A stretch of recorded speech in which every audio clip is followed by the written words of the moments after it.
vous retrouvons, chers téléspectateurs, pour cette toute autre édition de Signature sur les antennes de Regard d'Afrique Télévision. Eh bien, notre signature de cet après-midi est celle d'un jeune entrepreneur camerounais.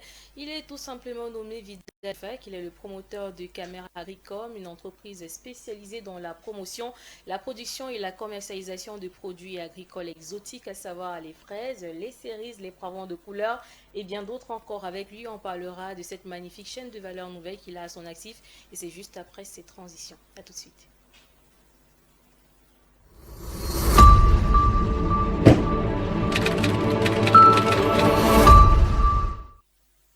Et tel qu'annoncé il y a un court instant, il est déjà confortablement installé notre signature du jour, Vida Dieufak. Bon après-midi et merci d'avoir accepté notre invitation. Bon après-midi Bibi et merci de m'avoir invité. J'espère C'est un que vous allez plaisir. bien. Voilà, c'est un vrai plaisir. Je vais très bien, surtout qu'il fait beau temps à Yaoundé ce soir, donc Ouais. je vais bien, ça me va. D'accord. Mhm. Alors, vous êtes l'un des leaders en termes d'accompagnement de projets agropastoraux au Cameroun. Vous êtes le promoteur de Caméra Agricole, une entreprise spécialisée dans la production, la promotion et la commercialisation de produits agricoles exotiques. On va parler de tout ça, mais avant, on va certainement vous permettre de vous présenter à l'ensemble de nos téléspectateurs, qui est concrètement Vida Dufak. Eh bien, je suis Vidal Jeffak, jeune Camerounais entrepreneur de 28 ans, ingénieur agronome formé à la faculté d'agronomie et des sciences agricoles de l'université de Tchang à la FASA. D'accord. Bien, en 2010, j'ai eu mon diplôme en 2017 et ça m'a pris une année pour me stabiliser, pour monter le projet de Cameroun Agricultural Commodities qui a été justement lancé, immatriculé au registre du commerce de Douala en 2018, fin d'année 2018. Donc du coup, je suis ce jeune entrepreneur à la tête de Cameroun Agricultural Commodity SAL. D'accord. Bah, Merci. dites-nous d'où vous vient cet amour pour la terre. Est-ce par passion? Est-ce par envie de survie? On veut savoir. Bien, j'aime souvent le dire, moi, la passion se développe avec l'appétit vient en mangeant. D'accord. Donc, du coup, ma première passion, ma toute première passion, quand j'étais encore au lycée, c'était d'être médecin. Malgré du fait que j'ai pas pu passer le concours de faculté de médecine, j'ai fait Boya, j'ai fait Yaoundé.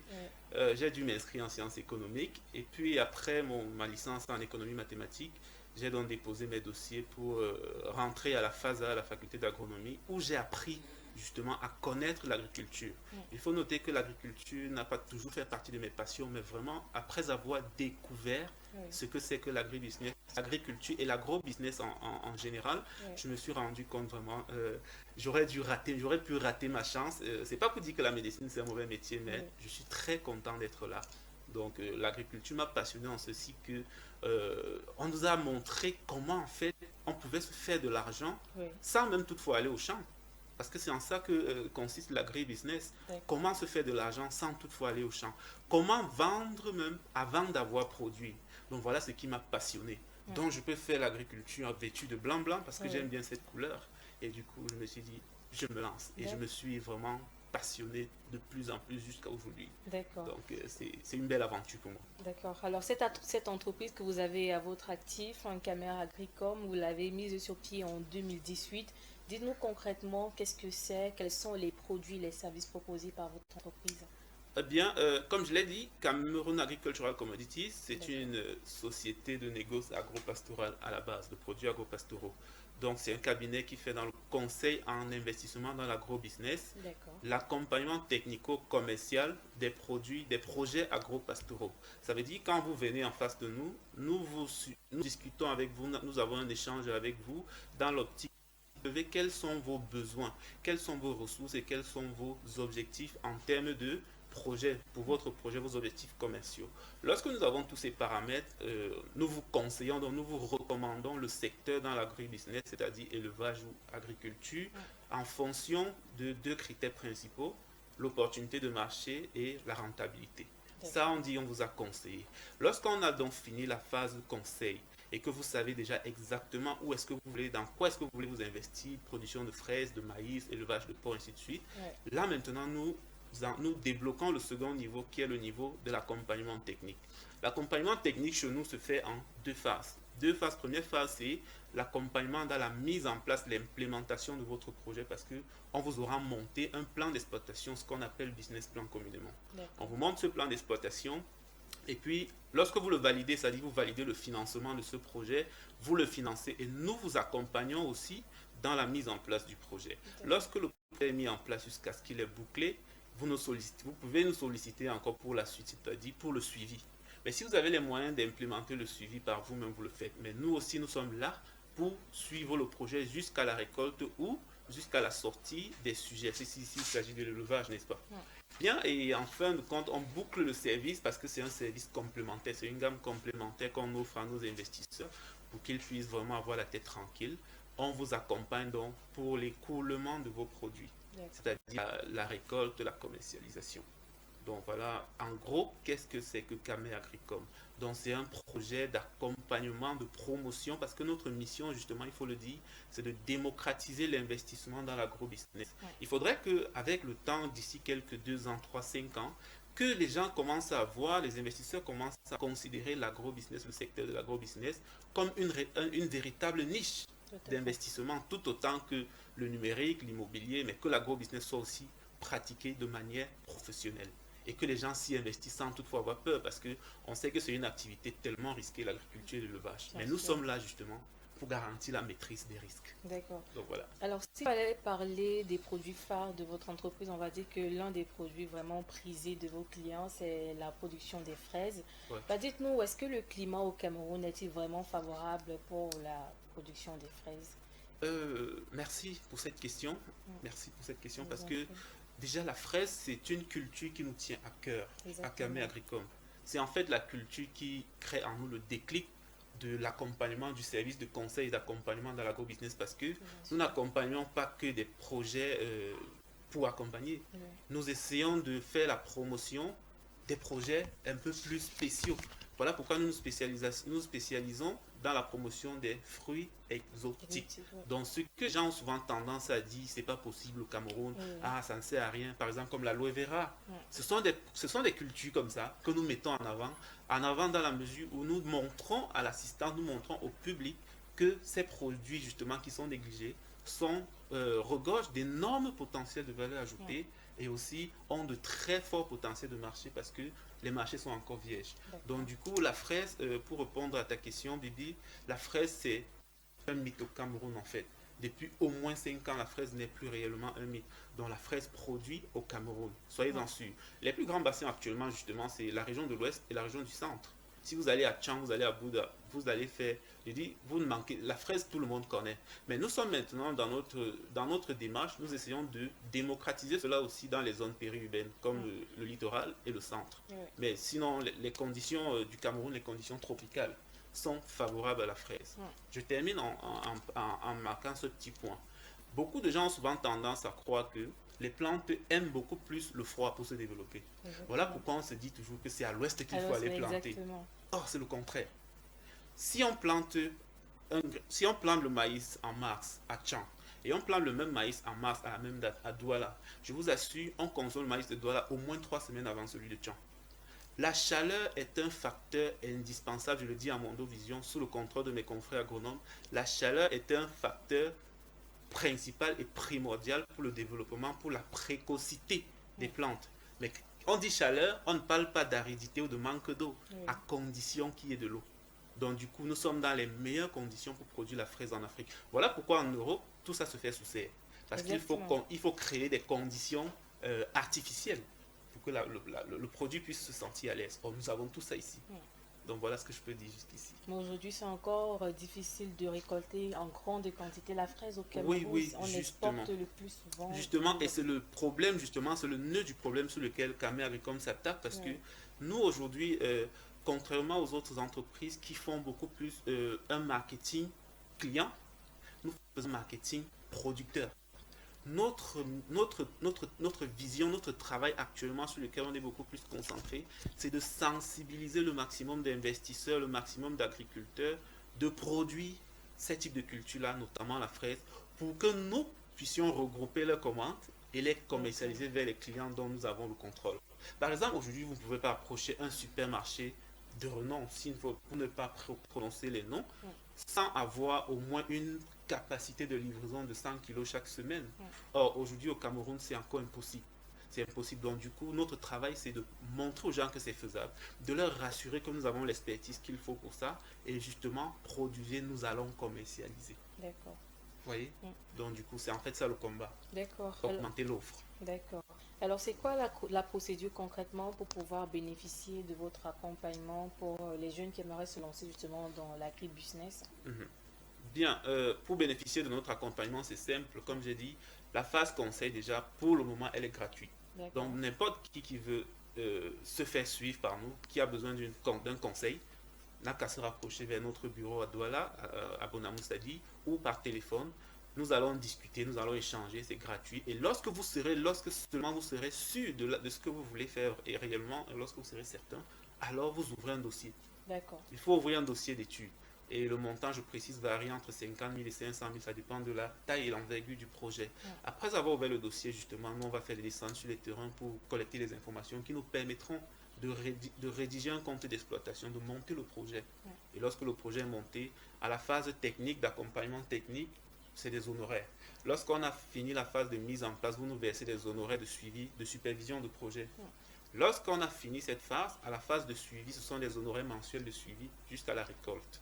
Donc voilà en fait les différentes phases de paiement. D'accord. Et à la récolte maintenant, pour la phase de commercialisation d'accompagnement, c'est gratuit. Mais là, sauf qu'on est partenaire, on vous prend à un prix et nous plaçons à nos clients à des prix selon lesquels nous sommes entendus avec eux. D'accord. Donc là, ça devient du business. C'est là où le business commence, comme quelqu'un avait Bien dit. sûr. Est-ce qu'on peut estimer ce temps d'accompagnement des clients là, disons, de la mise sur pied du projet à la vente de ces produits-là? Bien sûr, une culture comme la fraise, par exemple, la mise sur pied va nous prendre peut-être 2 semaines, ça dépend de la taille. Ouais. Le suivi va nous prendre 3 mois parce que le cycle de production justement de la fraise est de 3 mois ou 2 mois et demi si les conditions sont favorables, dépendamment si on est sous serre ou Bien sous sûr. abri ou hors serre. Donc, si c'est une culture comme les papayers, c'est 8 mois. Donc, le suivi s'arrête dès que les récoltes commencent, en Ouais. fait. Donc, ça varie en fonction du cycle de production de la plante concernée ou de l'élevage concerné, en fait. D'accord. Mhm. Bah, parlons des fraises. Quelle est la meilleure façon de les cultiver, sous serre ou en plein air? Il n'y a pas de meilleure façon, mais il y a plutôt des façons optimales, c'est-à-dire des façons qui optimisent le rendement et qui minimisent les risques. Si on produit hors serre, par exemple, le coût de revient d'un kilo de fraises se situe entre 800 et 1500 francs. Un kilo. Je ne parle pas d'une boîte parce que une boîte c'est 250 grammes, ce qu'on vend à 4000 dans les Ouais. supermarchés là. Donc le kilo hors serre revient très moins cher. Tandis que le kilo sous abri revient entre 4000 et 4500 francs. Ouais. Du coup, maintenant, sous abri, le rendement attendu est proche de 100%, Ouais. pour ne pas dire 100%. Pourtant, hors serre, la culture est exposée aux intempéries, Ouais. aux ravageurs, aux escargots, donc du coup vous pouvez avoir même 50% de perte. Ouais. Donc tout dépend vraiment quel est l'objectif. Ouais. Si l'objectif c'est de vendre à des industriels par exemple, ça veut dire que vous voulez vendre de grandes quantités Oui. et à des prix faibles parce que si vous vendez le kilo à 10 000, aucun industriel ne va acheter. Or, pour qu'il puisse acheter, vous devez vendre le kilo moins cher. Or, pour ça, il faut produire moins cher. Là, vous êtes obligé de produire hors serre. Et du coup, hors serre aussi, c'est pas facile de produire en bio. Ouais. Parce que vous serez obligé tout le temps d'apporter des mesures phytosanitaires pour chasser les insectes et autres. Donc, D'accord. du coup, moi, personnellement, et notre entreprise en général, nous recommandons beaucoup plus la culture sous serre concernant la fraise. D'accord. Oui, pour optimiser les rendements et la qualité. Et ces fraises produites ici au Cameroun, vous pensez qu'elles sont assez goûteuses que celles importées? Oui, pour ce que je sais, j'ai goûté les fraises de l'Inde parce que j'ai fait l'Inde, j'ai vécu une année là-bas. J'ai Ouais. goûté des fraises en Inde qui n'avaient pas de goût. C'était ma première fois de goûter les fraises. Donc, du coup, ça m'a même frustré, ça m'a traumatisé en fait. Oui. Donc, du coup, quand je Parce vois qu'avant, quand vous étiez petit, vous étiez voilà, ébloui on pensait parce que qu'on c'était voyait à la sucré, télévision et plus tout. c'est Oui. rouge, plus c'est sucré. Or, c'est pas ça, c'était pas ça. En Inde, on est obligé de mettre le miel pour manger la fraise avec, Ah. ou le sucre. C'était pas bon, mais c'était très gros. Oui. Par contre, c'est très gros comme la goyave. Or, les fraises au Cameroun, dès que j'ai commencé à m'y investir, ce que nous produisons, les fruits sont de taille moyenne, vraiment, D'accord. mais sucrés, D'accord. sucrés. Et il faut noter que la fraise n'est pas un fruit sucré à 100%, c'est un fruit sucré acidulé. Acide, ouais. Donc 14 degrés Brix, Mm. pour ceux qui sont un peu du domaine. D'accord. Et parlons de cet accompagnement à distance, comment ça se fait? Oui, l'accompagnement à distance, déjà, nous, on a commencé ce service d'accompagnement par des formations. D'accord. On a organisé, déjà, je précise, la toute première formation en culture de fraises au Cameroun. Modestement, c'est Camé Agricom qui la lance. Donc, nous formons des gens dans la culture de fraises, pas seulement de fraises, mais puisque nous parlons de fraises. Et puis, À la suite de ça, on leur propose un accompagnement gratuit, bon, qui rentre normalement dans les frais de formation. L'accompagnement se fait à distance, donc sur tout le cycle de production jusqu'à ce que le plan qu'ils ont ramené à la maison puisse commencer à produire. Ouais. Donc du coup, sur WhatsApp, vous faites des photos à tout moment. S'il y a des maladies, on va vous dire, voilà telle maladie, voici ce que vous devez faire. S'il y a des étapes à traverser, on va vous dire tailler le stolon comme ça. Donc c'est à distance, là, c'est vraiment un suivi assez léger, mais tout aussi intéressant, tout D'accord. aussi efficace si justement vous êtes régulier, si vous êtes, on va appeler ça quoi, entre guillemets, réglo dans l'envoi des photos, dans le reporting.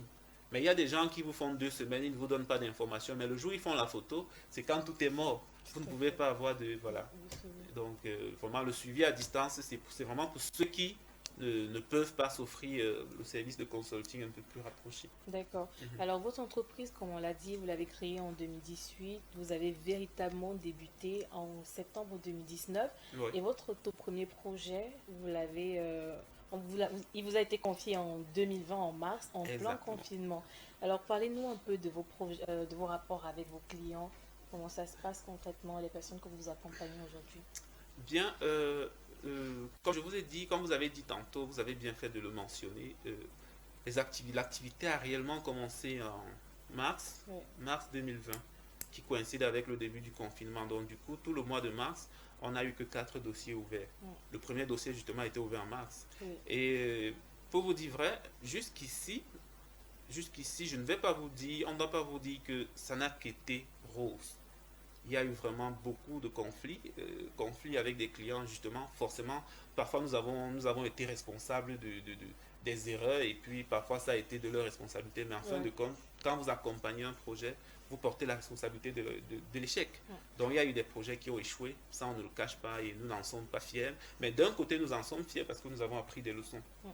Et quand même aussi, il y a d'autres clients avec lesquels c'est que du bonheur. Il y a de D'accord. bons retours et vous voyez, ça ne fait que 2 ans qu'on est vraiment effectivement en train d'avancer. Donc ça ne peut pas manquer. D'accord. Mais on ne manque pas de tirer des leçons et d'apprendre et de gagner en expérience. Bien sûr. Voilà. Alors, au jour d'aujourd'hui, quelle est votre plus grosse fierté quand vous regardez votre parcours? Bien, ma plus grosse fierté, je n'en ai pas pour la simple raison que tout ce qui s'est fait de 2018 jusqu'à maintenant, pour moi, Que ce c'est soit une des victoire. échecs, que ce soit des Que ce soit des réussites. échecs, que ce soit des réussites. Et surtout les échecs parce que pendant ces échecs, je me disais que j'allais craquer, je Ouais. me disais que l'entreprise allait fermer, Oui, je me disais que tout allait s'arrêter. Mais je me rends compte que je suis là devant vous, je suis devant je ne sais pas combien de milliers de personnes, oui, et je me rends compte que tout ça est parti de mon cerveau et c'est devenu ce que c'est aujourd'hui. C'est vrai, je n'oublie pas mes 2 associés qui ont cru en moi et je le fais d'abord, je profite pour leur faire un coucou par ici. Ils ont cru en ce projet. oui, Mais savoir que du business plan jusqu'à là où nous sommes vient de moi ou de nous, oui. alors c'est ma plus grande fierté en fait, D'accord. d'être compté parmi les vivants. Oui, Parce qu'il y a beaucoup d'entreprises qui ferment tous les bien jours. sûr. C'est ça ma fierté en fait. Et des difficultés, vous en rencontrez encore aujourd'hui? Tellement. Tellement, mais j'ai l'impression que de plus en plus, je suis résilient parce que il y a un degré de difficulté que je rencontre aujourd'hui que si j'avais rencontré l'année passée, je pense que je serais mort. Mais quand je les rencontre aujourd'hui, pour moi, c'est comme une partie de sport. Il y en a des difficultés, mais juste qu'on a gagné de l'expérience en ce qui concerne la gestion du stress, Oui, la gestion des conflits, la gestion de beaucoup de choses en fait. d'accord. Donc du coup, je pense que c'est ça qui fait que nous soyons encore là, quoi. D'accord. Il y en a. Alors, vous organisez également des formations sur la culture de fraises au Cameroun. Comment ça se passe concrètement, ces formations-là, et c'est quoi la procédure? Bien, les formations que nous organisons pour la culture de fraises, et pas seulement culture de fraises, parce que beaucoup d'autres choses aussi, même en élevage, D'accord. même en entrepreneuriat, agro-pastoral, gestion administrative des fermes Ouais, et des coopératives. La formation, la plupart du temps, se fait en 2 jours. Une journée phase théorique, deuxième jour phase pratique, mais qui n'est pas une phase pratique en tant que telle, c'est les bases de la pratique. La pratique maintenant, c'est pour ceux qui auront décidé de se lancer, la vraie pratique. ouais. Parce qu'à la fin de la formation, on offre toujours ce service d'accompagnement de nos candidats jusqu'à l'obtention du produit. Vous voyez? D'accord. Donc c'est pendant ce moment-là vraiment on leur offre la réelle phase pratique de leur formation. Et vous pensez que ces 2 jours sont assez suffisants pour pouvoir tout Non, non, non. assimiler? Celui qui va vous dire, le formateur en agro-pastoral ou en élevage, en agriculture ou en élevage, qui va vous dire qu'on peut former en 2 jours, c'est un menteur. C'est un Tout à fait. menteur. C'est juste des bases. La formation en agriculture ou en élevage n'a de crédibilité que lorsqu'elle s'étend sur tout le cycle de production de la plante concernée. Si c'est une formation en fraise, elle doit s'étendre sur 3 mois. C'est-à-dire 2 jours de formation en salle, c'est-à-dire théorie et les bases de la pratique, les parties de la plante, ainsi que sur les engrais utilisés. Mais la pratique même consiste à ce qu'à la fin, on donne quelques plans à l'étudiant qui a été formé et on les accompagne, que ce soit à distance ou que ce soit en présentiel. Jusqu'à ce qu'il voit le fruit, parce que c'est ça la formation. Il veut savoir comment on produit, mais si en 2 jours tu ne peux pas le faire, comment tu vas dire que tu l'as formé? D'accord. Et la date des prochaines formations, elles sont déjà connues? La date des prochaines formations, elle n'est pas exactement connue, la date, mais on va dire dans 2 mois. Mais le jour précis n'est pas encore connu. On est en train d'abord de vouloir préparer le site qui va accompagner, qui va accueillir les gens qui vont être formés. Pas le site de la salle, mais le site du terrain. Parce qu'on aimerait bien que cette fois-ci, on puisse les amener même dans une serre agricole qui produit déjà des fraises pour qu'ils puissent goûter et être immergés dans l'environnement de la chose, quoi. Bien sûr. Donc il faut quelque chose d'un peu plus conséquent. D'accord. Alors Vida, dites-nous, comment est-ce que vous comptez ambitionner ou révolutionner l'agriculture au Cameroun? Bien, ça c'est une question pertinente. Et loin d'être un business hero, je ne suis pas un héros. Je ne prétends même pas de pouvoir l'être. Moi, je pense que déjà, le point sur lequel on devrait se baser, parce que pour cette question, je préfère utiliser le nous, c'est la mutualisation. Parlant ici, je fais appel ici à mes confrères agronomes, mutualisons les efforts. Seul, on ne peut pas. Mais maintenant, moi, à mon niveau, ce que je peux apporter à travers mon entreprise, c'est justement ce dont on est en train de parler. La démocratisation de l'investissement dans l'agro-business. Et justement aussi la vulgarisation des fruits exotiques. Mon travail beaucoup plus, notre travail beaucoup plus ici, là, c'est un travail d'information, de sensibilisation, avant d'être un travail industriel. C'est lorsqu'on aura assez informé, sensibilisé, qu'on aura une bonne communauté, et j'invite vraiment les gens à suivre cette dynamique, qu'on pourra maintenant se dire, ok, nous sommes ensemble, qu'est-ce qu'on fait? Où est-ce qu'on va? Est-ce qu'on fait du Cameroun l'un des premiers producteurs de fraises en Afrique? Voilà. Mais seul, je ne peux pas. J'ai même pas l'argent pour m'acheter même un hectare. Mais vous pensez que vos confrères dans le secteur seront quand même réceptifs à pouvoir se serrer les coudes quand on sait que chacun veut tirer son épingle du jeu? Et justement, c'est ça la gangrène, parce que chacun veut être roi. Chacun veut voir son nom devant. Chacun veut être là où je suis, là où je suis aujourd'hui, parce que pour dire, ok, je suis le leader du secteur de temps. Moi, c'est quelque chose qui ne m'intéresse pas trop, que je n'aime même pas trop utiliser, en fait. Vous voyez? Déjà, le mot concurrent, c'est un mot qui n'existe pas chez nous à Camé Agricole. Chez nous, on ne connaît pas qui est concurrent, qui n'est pas concurrent. Nous, on voit les concurrents comme des partenaires. Mais maintenant, c'est ça le problème. Parce que l'information vient aussi à ce niveau, au niveau des confrères agronomes. Ils doivent essayer de descendre du manguier. Personne ne pourra arriver. Quelqu'un a dit, ensemble, on devient puissant, évoluons ensemble ou crèvons en silence. C'est la vérité, hein. Une par une, chacune des entreprises tombera un de ces jours parce que l'environnement économique est tellement devenu compliqué que si tu es seul, tu ne pourras pas faire face longtemps. Donc vraiment, ce que Camé Agricole peut apporter à l'édifice, c'est vraiment ce travail de sensibilisation, vulgarisation de l'inconnu et de démocratisation de l'agribusiness en tant qu'investissement. Quand les gens seront intéressés de plus en plus à investir dans l'agrobusiness, alors on pourra dire que le Cameroun peut avoir une orientation concernant ce domaine. Mais à l'heure où nous sommes là, c'est impossible. Si chacun veut être héros. Bien sûr. Alors, votre entreprise, Camé Agricole, qui a déjà fait quand même son bonhomme de chemin, mais aujourd'hui, s'il fallait parler des choses dont a besoin Camé Agricole, de quel type d'accompagnement peut-être avez-vous besoin? De quoi avez-vous besoin au jour d'aujourd'hui? D'accord. Vous vous doutez sans doute, vous vous doutez bien que nous sommes à la 4e année. Nous sommes à la veille du seuil. On dit souvent quand une entreprise dépasse le seuil de 5 ans, elle a 90% de chances de réussir. Elle a moins de chances de mourir. Mais justement, c'est aussi une année critique parce que à partir de cette année, si vous ne faites pas ce qu'il faut, vous risquez même de mourir de votre propre succès parce que on a passé presque 3 ans à essayer de monter un modèle économique, un business model qui tient la route, à essayer de se faire connaître, de chercher les clients, de parler de nous. Aujourd'hui, je peux vous dire, je peux vous rassurer, on a des sollicitations. Pour information, de 2021, après le confinement, jusqu'à maintenant où nous sommes, ça vous imaginez combien de dossiers on a ouverts? plus de 20 dossiers Ouais. en une année. Plus de 20. Imaginez à quel point les Incroyable. gens ont besoin de ce service. Oui. Mais imaginez, vous un peu, notre ressource humaine, on n'atteint pas 5, l'équipe permanente. Imaginez-vous que tous les 20 dossiers payent pour leurs projets agro-pastoraux. Ouais. Certains sont à Bertois, d'autres sont à Gaoundéré, d'autres sont à Kribi. Ainsi, on va faire comment? Mais on va mourir. Ouais, On va être victime de notre propre succès parce qu'on n'a pas les moyens de pouvoir faire face à... Il y a le client, ouais. mais il n'y a pas les capacités de gestion. Donc, les challenges qu'on rencontre jusqu'ici sont de 3 ordres principaux. Il y en a plein. Je vais en citer quelques deux ou trois. Premier challenge, c'est l'insuffisance numérique et qualitative de la ressource humaine. On a besoin d'un renforcement dans notre ressource humaine, on a besoin de plus d'ingénieurs et on a besoin d'un commercial agro-pastoral, pas un commercial agro-pastoral. Donc, au besoin, un ingénieur agro-pastoral qui a été recyclé dans le marketing. D'accord. C'est deux chaînes de valeur différentes. Voilà. Renforcement de la ressource humaine. On a le fait que on a une incapacité jusqu'ici à opérationnaliser les stratégies qu'on met sur pied pour développer l'entreprise. Ça peut être des stratégies de promotion, de vente même. On a de bonnes stratégies, mais il n'y a pas les moyens parce que la stratégie, ça se finance. Tout à fait. Il n'y a pas les moyens pour les financer, moyens logistiques, moyens matériels et moyens aussi humains, comme on est tantôt à l'avance. Donc, du coup, on fait du surplace. On a en fin de compte, on a le fait que notre activité actuellement, vous voyez, notre activité actuellement dépend, on va le dire entre guillemets, de la poche des investisseurs, de la poche de nos clients.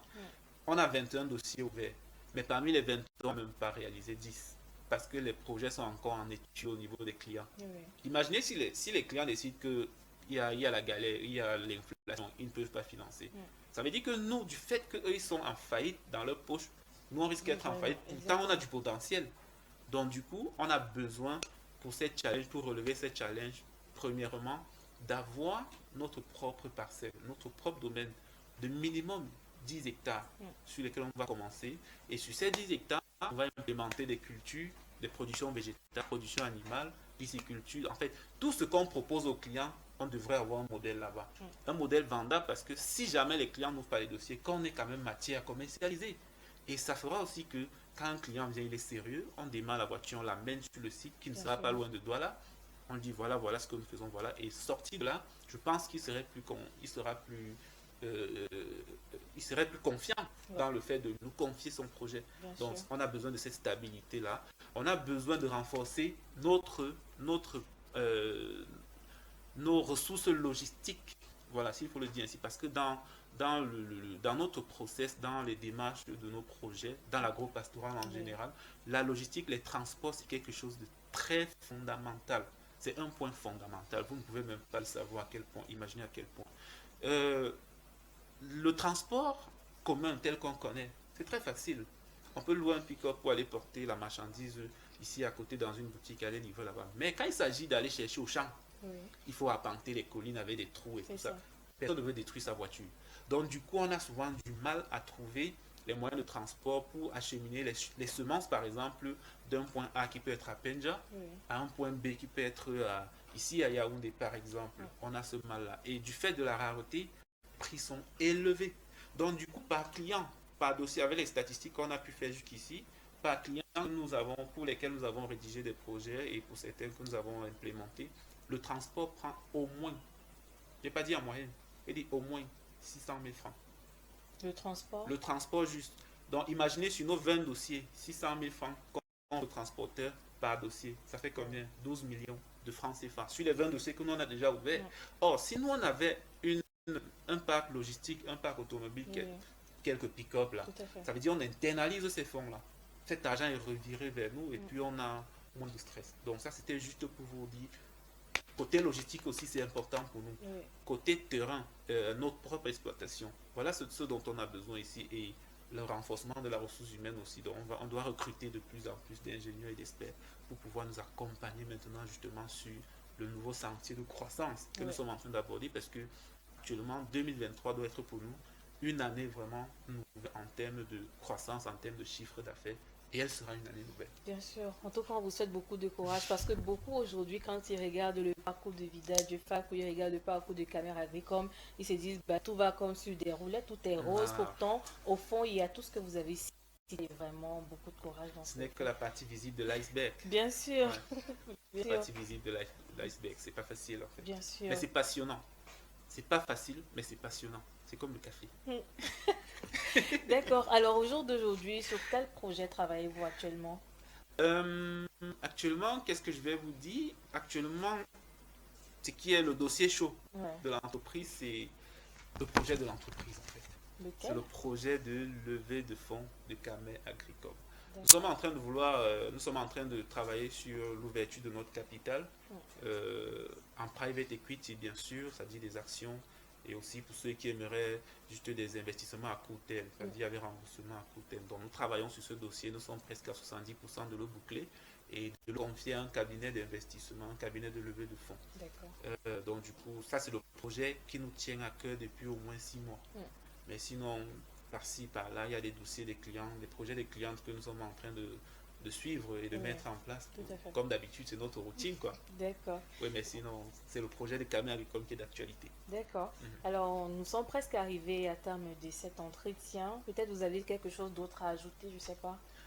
Euh, Ce que je peux ajouter, c'est juste de dire aux uns et aux autres, euh, mon souci, le souci de Camé Agricole, c'est de vous montrer, de vous prouver que vous pouvez vous faire énormément de ressources, d'argent, s'il faut le dire ainsi, parce que on se rend compte que l'environnement d'aujourd'hui, c'est un environnement qui est dominé par le placement de fonds, placement de capitaux, je ne sais pas, dans le marketing de réseau pour certains, dans la crypto pour d'autres, dans l'immobilier, l'achat, la revente des terrains et dans d'autres domaines.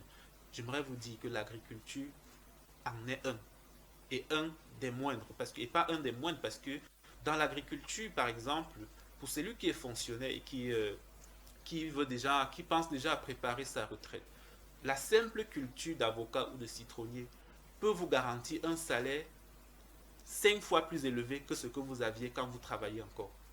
Ça, c'est une vérité que je vous le dis et je vous donne l'occasion de... Je préfère garder pour moi les explications pour ceux qui viendront vers moi ou vers Bibi après, rentrer en contact avec nous et on vous justifiera chiffres à l'appui et preuves à l'appui tout ce que nous sommes en train de dire. Mais je vous ai juste dit, avec une culture comme celle de l'avocatier, après 5 ans, je vous assure, en retraite, vous vivez 5 fois mieux que pendant que vous travaillez. Donc vraiment l'agriculture, croyez-y et mettez-vous-y. Et l'agriculture n'est pas une activité à temps partiel, c'est une activité à temps plein. Si vous le faites à temps partiel, Ouais. alors vous échouez. Et si vous n'avez pas le temps d'investir dans l'agriculture, confiez à ceux dont c'est le métier. Parlant de nous, nous sommes là pour ça. Bien sûr. Et justement, parlons de ces jeunes qui veulent se lancer dans cette activité, mais qui ont peur de tous ces risques-là, peut-être des échecs en cours de chemin. Oui. Qu'est-ce que vous pouvez leur dire?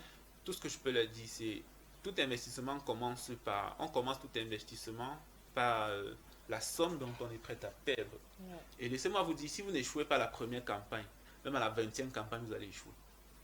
Ceux qui vous disent que l'agriculture c'est un investissement à risque zéro, c'est du mensonge aussi. Ça, c'est du mensonge. Et ceux qui vous disent aussi que l'agriculture, ils peuvent avoir 500% de marge. C'est possible. Mais ils doivent vous dire qu'il y a des risques. Donc, lorsque vous investissez en agriculture, il y a la possibilité de perdre. Mais ce qu'on fait, c'est qu'on gère le risque. On minimise le risque, on optimise le risque. Et optimiser le risque d'une certaine façon, c'est comme je dit premièrement, vous devez considérer l'agriculture comme une activité à temps plein. Si vous n'avez pas le temps pour le faire, alors confiez-vous vers un cabinet dont c'est le travail et dont c'est la mission, dont c'est le devoir de garantir vos intérêts à ce niveau-là. Vous voyez? Donc, c'est tout ce que je peux vous dire. Et un mindset de battant de lion. C'est l'entrepreneuriat comme tout autre domaine. Donc voilà, c'est tout ce que moi je peux dire aux jeunes. Lancez-vous, la terre ne trompe pas. D'accord. Et c'est votre mot de fin? Mon mot de fin, c'est à l'endroit des jeunes entrepreneurs. Sachez que l'entrepreneuriat, c'est la guerre. Ce sont les jeux brutaux, quelqu'un me l'a dit sur ce C'est les jeux plateau. brutaux en fait. On joue mal en entrepreneuriat, très mal. Et du coup, avant de vous lancer dans l'entrepreneuriat, j'aime toujours le dire avant de quitter, il faut dire au revoir à toute votre famille, il faut dire au revoir aux gens que vous aimez. Parce que une fois que vous aurez mis le pied à l'intérieur, vous allez tellement voir des choses, tellement affronter et encaisser des coups que au sortir de là, on ne vous reconnaîtra plus. Et vous-même, vous ne vous reconnaîtrez même plus. Donc, dites au revoir aux vôtres. Et deuxièmement, si vous voulez vous lancer dans l'entrepreneuriat, ne soyez pas freiné par le fait que vous n'êtes pas du domaine. Un médecin peut bien se lancer dans l'agriculture. La seule chose que tu as fait, c'est de te documenter juste un peu. Et là, tu recrutes une équipe pour qui tu vas être un bon leader et eux, ils vont faire le travail pour toi. Et troisième chose, dernière chose, parce qu'il y en a tellement, croyez en vous, croyez en vos rêves.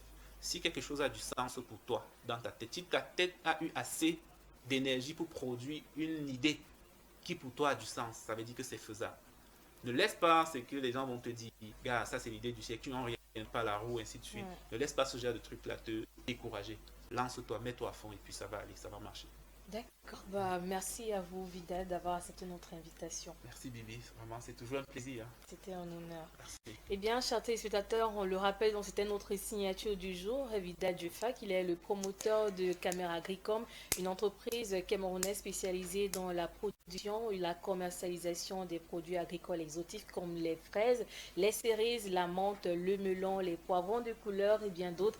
Eh bien, on espère que vous avez apprécié cet entretien avec notre signature du jour. Si vous avez des questions particulières en ce qui concerne l'agribusiness, n'hésitez pas à le contacter via ces différentes plateformes de communication. Les contacts étaient affichés au bas du petit écran. Et quant à nous, on se donne rendez-vous très prochainement sur les antennes de Regard d'Afrique Télévision lorsqu'il sera 15 heures pour laisser une autre signature encore aussi intéressante que Vidal. Eh bien, prenez soin de vous et excellente soirée sur les antennes de Regard d'Afrique Télévision. Bonsoir.